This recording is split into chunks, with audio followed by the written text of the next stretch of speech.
بسم اللہ الرحمن الرحیم۔ السلام علیکم۔ اس ویڈیو میں بتایا جائے گا کہ وہ کون سے 7 اعمال ہیں کہ جن کو کرنے سے اللہ عز و جل اپنے بندے کے گناہوں کو مٹا دیتا ہے، یعنی اپنے بندے کو گناہوں سے پاک کر دیتا ہے۔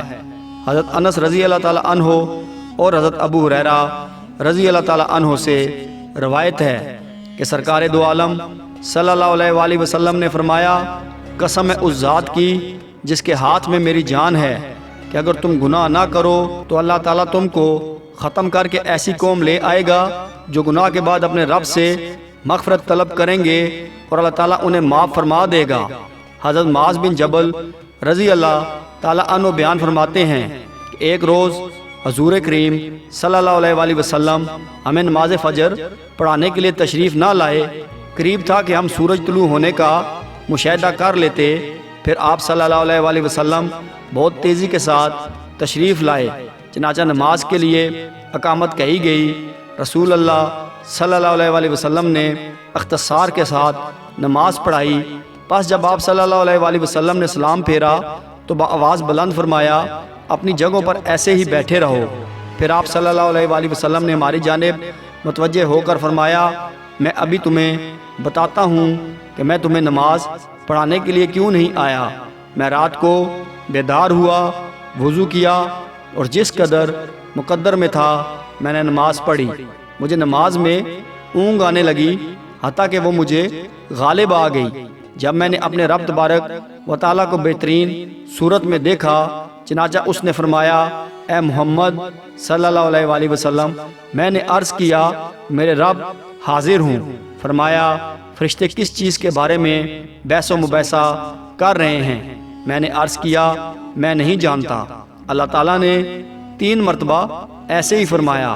میں نے اسے دیکھا کہ اس نے اپنا ہاتھ میرے کندھوں کے درمیان رکھ لیا حتیٰ کہ میں نے اس کی انگلیوں کے پوروں کی ٹھنڈک اپنے قلب و صدر میں محسوس کی اور میرے سامنے ہر چیز واضح ہو گئی اور میں نے پہچان لیا۔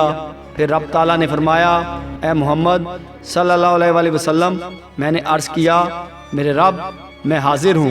فرمایا، مغرب فرشتے کس چیز کے بارے میں بحث و مباحث کر رہے ہیں؟ میں نے عرض کیا گناہ مٹا دینے والے اعمال کے بارے میں۔ فرمایا، وہ کیا ہیں؟ میں نے عرض کیا، نمبر 1 باجماعت نماز کے لیے چل کر جانا، نمبر 2 نماز کے بعد مساجد میں بیٹھے رہنا، نمبر 3 ناگواری کے باوجود اچھی طرح وضو کرنا۔ فرمایا، پھر وہ کس چیز کے بارے میں بحث کر رہے ہیں؟ میں نے عرض کیا، نمبر 4 درجات کے بارے میں۔ فرمایا، وہ کیا ہیں؟ میں نے عرض کیا، کھانا کھلانا، نرمی سے بات کرنا اور جب لوگ سو رہے ہوں نماز تہجد پڑھنا۔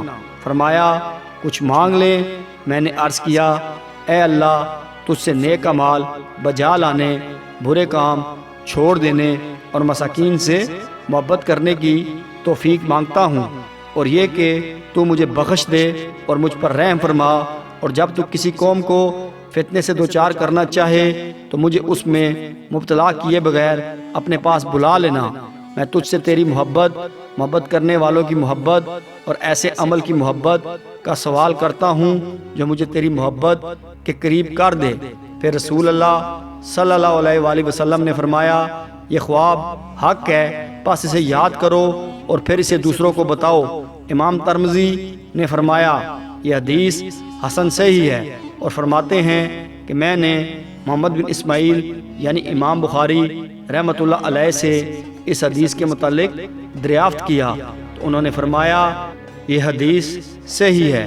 حضرت عبادہ بن صامت رضی اللہ تعالیٰ عنہ کہتے ہیں کہ آپ صلی اللہ علیہ وآلہ وسلم نے فرمایا، جس شخص نے یہ گواہی دی کہ اللہ کے سوا کوئی معبود برحق نہیں، وہی اکیلا اور یکتا ہے، اور محمد صلی اللہ علیہ وآلہ وسلم اس کے بندے اور اس کے رسول ہیں۔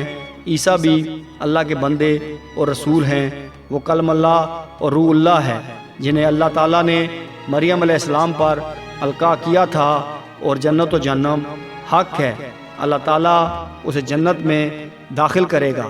حضرت ابو ذر رضی اللہ تعالیٰ عنہ کہتے ہیں کہ رسول اللہ صلی اللہ علیہ وآلہ وسلم نے فرمایا، مجھے جبرائیل علیہ السلام نے کہا ہے کہ اپنی امت کو خوشخبری سنا دیجئے کہ جو مرتے دم تک شرک نہیں کرے گا وہ جنت میں داخل ہوگا۔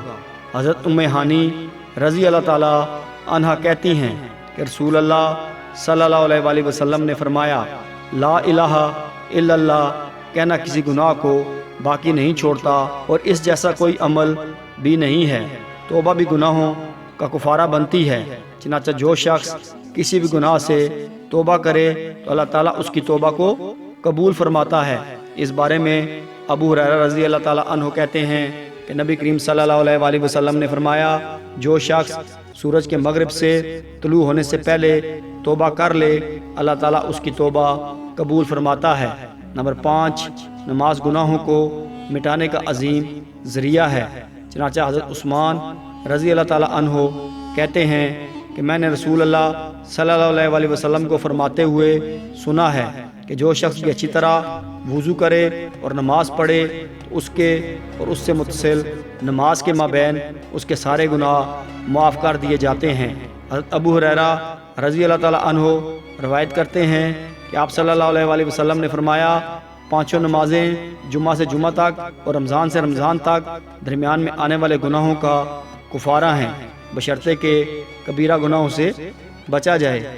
آپ صلی اللہ علیہ وآلہ وسلم نے فرمایا، آدم علیہ السلام کی ساری اولاد خطا کار ہے اور ان میں سے اچھے توبہ کرنے والے خطا کار ہیں۔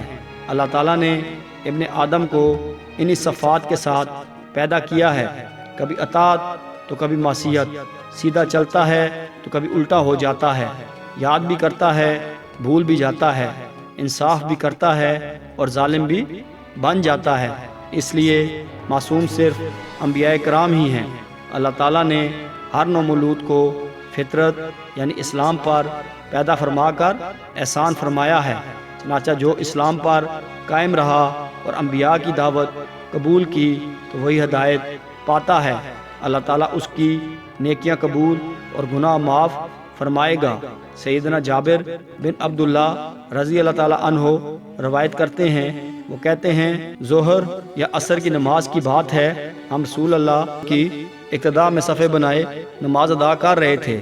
ہم نے آپ صلی اللہ علیہ وآلہ وسلم کو دیکھا کہ آپ صلی اللہ علیہ وآلہ وسلم نماز کے دوران اپنے سامنے کسی چیز کو بار بار پکڑنے کی کوشش کر رہے ہیں، لیکن پھر آپ صلی اللہ علیہ وآلہ وسلم کے اور اس کے درمیان رکاوٹ ڈال دی گئی۔ پھر آپ صلی اللہ علیہ وآلہ وسلم پیچھے کو ہٹے اور ہم بھی پیچھے کی جانب ہٹ گئے۔ آپ صلی اللہ علیہ وآلہ وسلم دوبارہ پیچھے کو ہو گئے اور ہم بھی پیچھے ہٹ گئے۔ پھر جب سلام پھیرا تو سیدنا ابی بن کعب رضی اللہ تعالیٰ عنہ نے عرض کیا، اے اللہ کے رسول صلی اللہ علیہ وآلہ وسلم، آج ہم نے آپ کو نماز کے دوران ایسا عمل کرتے ہوئے دیکھا ہے کہ آپ اس سے قبل تو نماز میں ایسا کوئی عمل نہیں کرتے تھے۔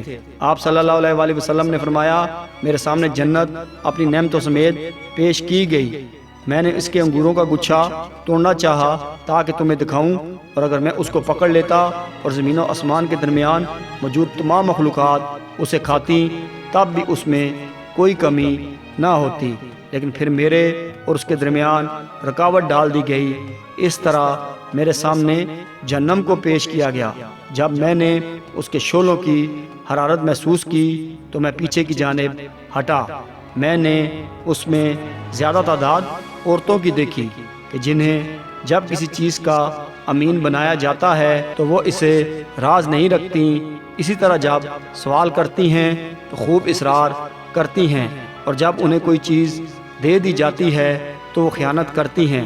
اللہ عز و جل سے دعا ہے کہ ہم سب کو نیکی کی باتوں پر عمل کرنے کی طاقت و توفیق عطا فرمائے تاکہ ہم اپنی زندگیوں کو سنوار سکیں۔ آمین یا رب العالمین۔